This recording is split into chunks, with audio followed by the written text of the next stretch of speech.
Hello friend, मैं हूं नीतीश गुप्ता और आज हम भारत और उसके पड़ोसी देश का पार्ट 6 देखेंगे।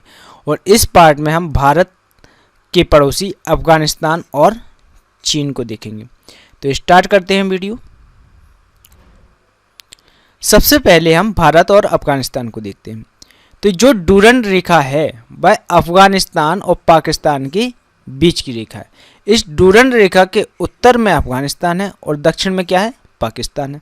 अब मैं इस मैप में डूरंड रेखा को हाईलाइट कर रहा हूँ।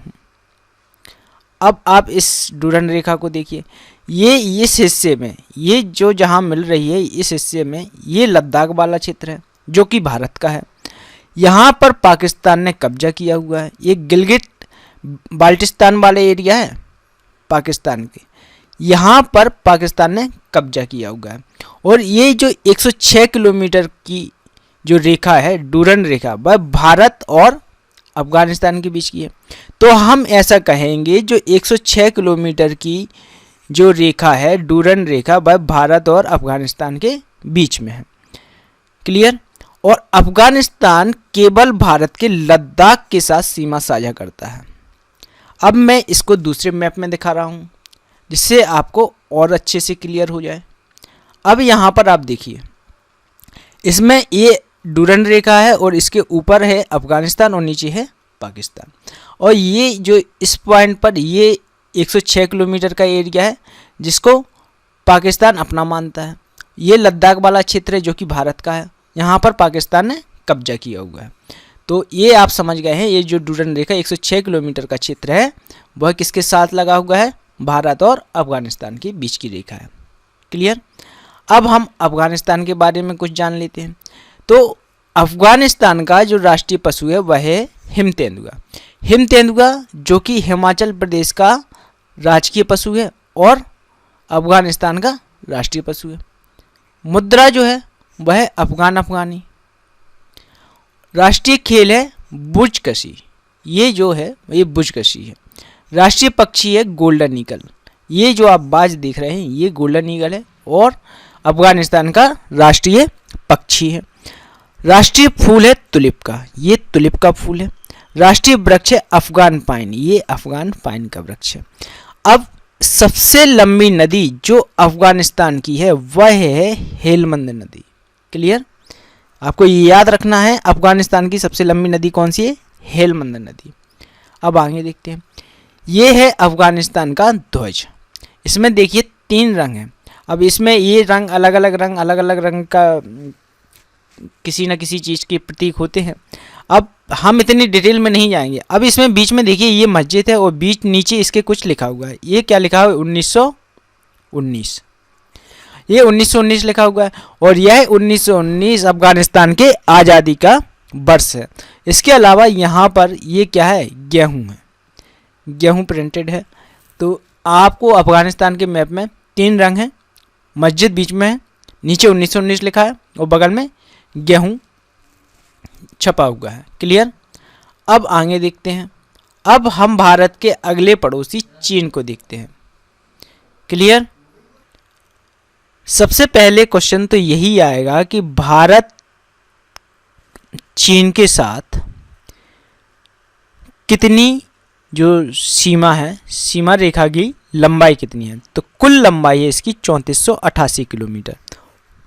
और भारत के कितने राज्य और केंद्र शासित प्रदेश हैं जो इस सीमा को साझा करते हैं। तो वैसे तो जो भारत है वह चीन के साथ डायरेक्टली टच नहीं है, बीच में तिब्बत है और तिब्बत चीन का हिस्सा है, इसलिए हम कहेंगे कि भारत चीन के साथ टच है। अब यहाँ पर देखिए लद्दाख, ये यहाँ पर जो सीमा है ये लद्दाख की चीन के साथ है। क्लियर।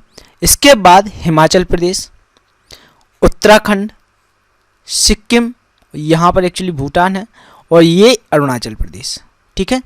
तो भारत के कितने राज्यों की सीमा चीन के साथ लगती है, तो 1 2 3 4 राज्य हैं और एक केंद्र शासित प्रदेश है जिसका नाम है लद्दाख। अब इतना मुझे लगता है बहुत अच्छे से क्लियर हो गया होगा। अब यहाँ पर देखिए, एक मैं ये जो लाइन ड्रॉ कर रहा हूँ यहाँ पर अरुणाचल प्रदेश के पास, इस लाइन को बोला जाता है मैक मोहन रेखा। याद रखिए मैकमोहन रेखा बोला जाता है। 90% लोग गलती कर देते हैं, मैकमोहन बोलते हैं। क्या बोलते हैं? मैकमोहन, जो कि गलत है। मैकमोहन एक जो ब्रिटिश व्यक्ति थे, इन्होंने ये रेखा खींची थी। ठीक है, ये तिब्बत और अरुणाचल प्रदेश के बीच की रेखा है। आपको ये याद रखनी है, क्या नाम है? मैकमोहन रेखा। क्लियर? अब आपको एक चीज और याद रखनी है, यहां पर ये जो रेखा है इसे बोला जाता है line of actual control. Actually ये लद्दाख वाला जो हिस्सा है, यहाँ पर चीन ने कब्जा किया हुआ है। तो ये अक्साई चीन है और यहाँ पर चाइना ने कब्जा किया हुआ है और परमानेंटली कब्जा है उनका। तो ये भारत का और चाइना के बीच में जो ये रेखा है, इसे बोला जाता है लाइन ऑफ एक्चुअल कंट्रोल। और ये जो 1962 में भारत और चीन के बीच विवाद का विषय रहा है, ये भी आप याद रख सकते हैं। ये देखिए, मैंने इस डायग्राम में मैकमोहन रेखा को बताया है ये। क्लियर? तो अब मैं इन दोनों मैप को जूम करके दिखा रहा हूं, जिससे आपको और अच्छे से क्लियर हो सके। तो ये देखिए, इसमें मैकमोहन रेखा है यहाँ पर, ये तिब्बत वाला पार्ट है। ठीक है, ये अरुणाचल प्रदेश है जिसपे कब्जा करने की कोशिश करता है। चाइना बोलता है ये साउथ तिब्बत है। इसके अलावा यहाँ पर ये जो मैं रेखा बना रहा हूँ, इसे बोला जाता है लाइन ऑफ एक्चुअल कंट्रोल। ये पेंगोंग लेक है, यहाँ पर एक पेंगोंग लेक है। यहाँ पर इसका 1/3 हिस्सा जो है वह भारत में है और 2/3 हिस्सा इसका तिब्बत चाइना में है। तो ये भी आप याद रख सकते हैं, पेंगोंग लेक। अब यहाँ पर लाइन ऑफ एक्चुअल कंट्रोल ये वाली लाइन हो गई। यह किसके साथ है? भारत और चाइना के साथ में है। और यहाँ पर कौन है? अक्साई चीन है। क्लियर? अब हम चीन के बारे में भी कुछ जान लेते हैं। चीन का जो राष्ट्रीय पशु है वह है विशालकाय पांडा। ये आप देख रहे हैं, ये पांडा है।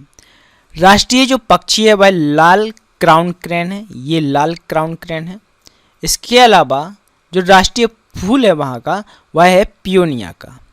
कौन सा फूल है? पियोनिया का। राष्ट्रीय वृक्ष जिंकगो है, ये जिंकगो है।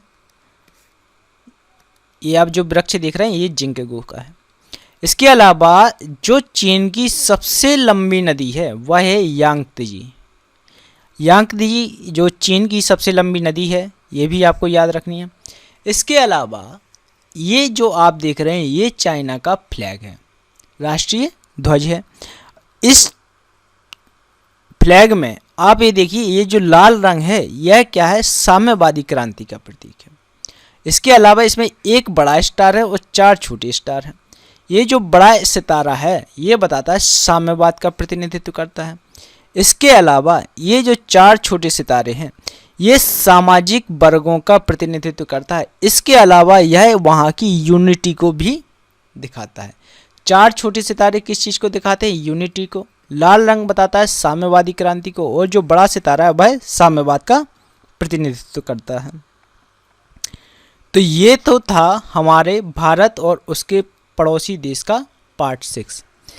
इस पार्ट के बाद आपके वो सभी देश कवर हो जाते हैं जो भारत के साथ ज़मीनी सीमा साझा करते हैं। इसके अलावा आप हमारे टेलीग्राम को ज्वाइन कर सकते हैं, इसमें मैं PDF शेयर करूँगा और साथ में ही आप मुझे कमेंट करके बता सकते हैं जो भी आपको डाउट हो।